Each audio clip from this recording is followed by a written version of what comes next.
शब्दहरूको भिड छ तर बोल्न सक्दिन, भावनाहरूको बाढी छ तर बग्न सक्दिन। हिजोका स्मरणहरू फाटेका पत्रहरू जस्तै उडिरहेका छन्, तर मैले पढ्नै बाँकी कुरा के छन् मलाई थाहा छैन। केही हासिल गर्न आफ्ना पाइला चाल्दा लडेकी छु, कहिल्यै नहिँडेको बाटोमा हिँड्दा लडेकी छु। तर आज हिँड्दा हिँड्दा बानी परेको बाटोमा छु, तर पनि लडेकी छु। लुकेर के हुन्छ, जता जता बाटो भेट्छौ हिँड्ने गर। आधा डरले पनि सिङ्गै घर र पुरै सहर डुबाइदिन्छ। डरले तिम्रो आँटलाई खुइल्याउन सक्छ, तर त्यसलाई जित्न सक्यौ भने तिम्रो सानो पाइलाले पनि संसारलाई परिवर्तन गर्न सक्छ।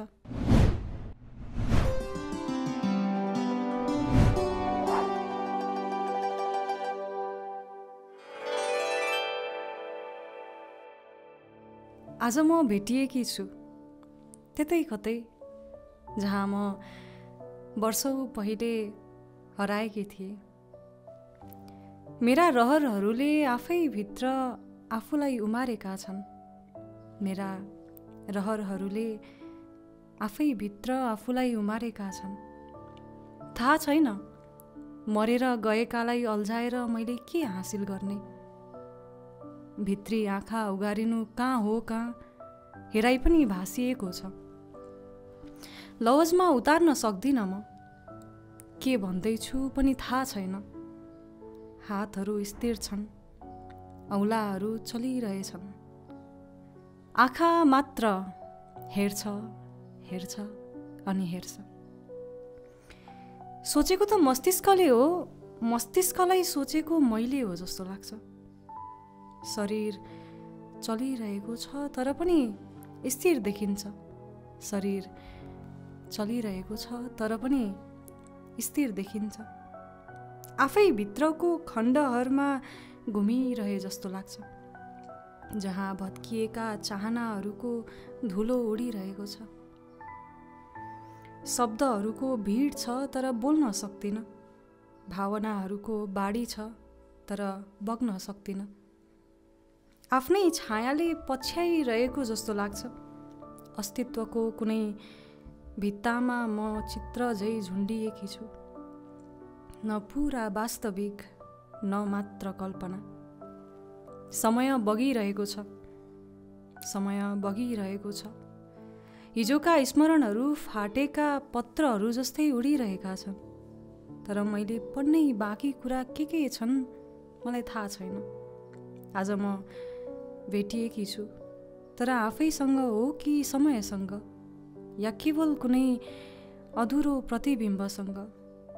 के साँच्चै त्यो म हो र? मेरो अर्को कविताको शीर्षक छ म लडेँ तर उठिन। म लडेँ तर उठिन, हो म लडेँ तर उठिन, या भनौँ उठ्नै चाहिन। अब प्रश्न पक्कै आयो होला, किन? म भन्छु, सबै बेली विस्तार सुनाउँछु। म लडेँ तर उठिन, किनकि म लड्नुमा मेरो आफ्नै हात थियो। म लड्नुमा मेरा आफ्नै इरादा थिए। अनि मुख्य कुरा, म लड्नु कुनै नौलो कुरा थिएन। अब कता कता अल्मलिएको महसुस भयो होला। आफ्नै हात, आफ्नै इरादा। एकैछिन प्रश्न पार्नेछु। म आजभन्दा अघि धेरै पटक लडेकी छु, अन्जानमा लडेकी छु, मन नलाग्दा नलाग्दै लडेकी छु। केही हासिल गर्न आफ्ना पाइला चाल्दा लडेकी छु, कहिल्यै नहिँडेको बाटोमा हिँड्दा लडेकी छु। तर आज हिँड्दा हिँड्दा बानी परेको बाटोमा छु, तर पनि लडेकी छु। केही हासिल गर्नका लागि पाइला चालेको पनि होइन, तर पनि लडेकी छु। यो पटक अन्जानमा होइन, जानी जानी लडेकी छु। किनकि म लड्दा मैले मेरा आफ्नाहरूको मुहारमा हर्ष देखेकी छु। म लड्दा उनीहरूलाई हौसला मिलेको सुनेकी छु।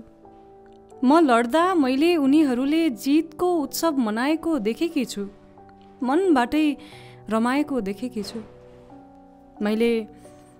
मैले आजसम्म हजारौँ पटक विजयी हुँदा केही गर्दा पनि दिन नसकेको खुसी एकपटक लडेर एकपटक हारेर दिएको आभास गर्दैछु। त्यसैले म आज जानी जानी लडेको छु। हो, म लड्नु र उठ्न नचाहनुको इरादा मेरा आफ्नाको मुहारमा म लड्दा म हार्दा आएको अनगिन्ती खुसी हो। म लडे तर उठिन, या भनौँ उठ्नै चाहिन। मेरो अर्को कविताको शीर्षक छ झुकेर के हुन्छ। झुकेर के हुन्छ? तिमी यताउता नहेरी निहुरिएर हिँड्छौ रे। दुष्टको नराम्रो नजर अनि घिनलाग्दो सोचलाई तिम्रो झुकावले फेर्न सक्छ र? बरु तिमीले कसको नजरले असहज हुन्छ थाहा पाउँदैनौ। अरूले तिम्रा बारे केही भन्लान् कि भनेर कान थुनेर हिँड्छौ रे। तिम्रो कान थुनाइले भन्नेको मुख बन्द गर्न सक्छ र? बरु तिमीले को राम्रो को नराम्रो छुट्याउन सक्दैनौ। झुकेर के हुन्छ? जहाँ जहाँबाट आकाश देख्छौ हेर्ने गर। लुकेर के हुन्छ? जता जता बाटो भेट्छौ हिँड्ने गर। आधा डरले पनि सिङ्गै घर र पुरै सहर डुबाइदिन्छ। डरले तिम्रो आँटलाई खुइल्याउन सक्छ, तर त्यसलाई जित्न सक्यौ भने तिम्रो सानो पाइलाले पनि संसारलाई परिवर्तन गर्न सक्छ। झुक्नु, लुक्नु र थुनिनु त केवल अस्थायी बाटो न हो।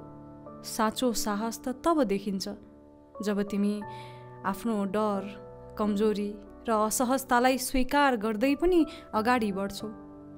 तिमीले देख्नु पर्छ आकाश जसले सधैँ नयाँ सुरुवातको सङ्केत दिन्छ। तिमीले चाल्नु पर्छ तिम्रो बाटो जसले जिन्दगीलाई अगाडि लैजान्छ। डरभित्र हराउनु भनेको केवल आफैलाई गुमाउनु हो। सम्झ, डर त केवल कल्पनाको उपज न हो। वास्तविकता त तिम्रो आँट र प्रयासले कोर्छ। तिम्रो हरेक पाइलाले एउटा नयाँ दिशा दिन सक्छ, एउटा नयाँ कथा रच्न सक्छ। त्यसैले झुक्नु पर्दैन, लुक्नु पर्दैन। तिमी झुक्नु पर्दैन, लुक्नु पर्दैन। आफ्नो अस्तित्वलाई गर्वका साथ प्रस्तुत गर। तिमी जस्तो छौ त्यसैलाई स्वीकार गर। तिमी भित्रको प्रकाशलाई निभ्न नदेऊ। झुकेर के हुन्छ? एउटा छोटो मनोभाव छ जसको चाहिँ शीर्षक चाहिँ छैन अहिलेसम्म, त्यो सुनाउँछु है त। अनि त्यो दिन गुम्साएर राखेका हरेक दुखेसोहरूलाई हावासँग पोख्नेछु, खोलासँग बाँड्नेछु, प्रकृतिसँग साट्नेछु। आफूलाई चराचुरुङ्गीहरू जस्तै स्वतन्त्र बनाउनेछु। न भोलिको डर, न हिजोको चिन्ता। म जुन दिन मेरो प्यारो जन्मभूमि फर्कनेछु, त्यो दिन म साँच्चैमा म हुनेछु।